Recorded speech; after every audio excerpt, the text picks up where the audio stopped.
Devant les grilles de l'école, on sent ceux qui sont rodés, revenus depuis déjà plus d'un mois, et ceux qui reviennent à peine ce matin, avec déjà quelques oublis. La gourde. Pour la rentrée ? Pour la rentrée, et oui. Elle boira pas, la pauvre. En plus, c'est l'été, il va faire chaud.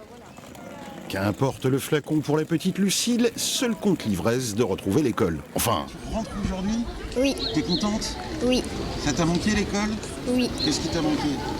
Mes copains. Ah, les copains. Donc les enfants sont contents, les maîtresses idem et le directeur, qui recevait en plus la rectrice, y tout. Il faut dire, cette troisième rentrée lui a paru beaucoup plus simple à organiser que celle du 11 mai. Ah oui, oui. Là, et ce matin, on s'en est rendu compte quand on parle avec les maîtresses, quand on parle avec les enfants, tout le monde est vraiment content de se retrouver. On a l'impression que on souffle. Souffler, échanger et évacuer sur la période du confinement, voilà à quoi vont servir ces 2 semaines de classe. Mais le directeur voit plus loin et s'inquiète déjà pour septembre. Si en septembre, on reste encore sur les mêmes règles, il faudra encore qu'on imagine des choses.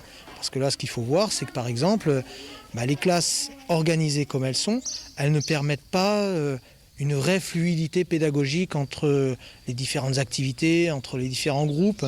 Et donc, voilà, et l'idéal, ça serait qu'on réfléchisse encore un petit peu. Mais avant de re-rentrer en 2020, il faudra d'abord repartir. Et oui, la quille, les grandes vacances, c'est dans 15 jours.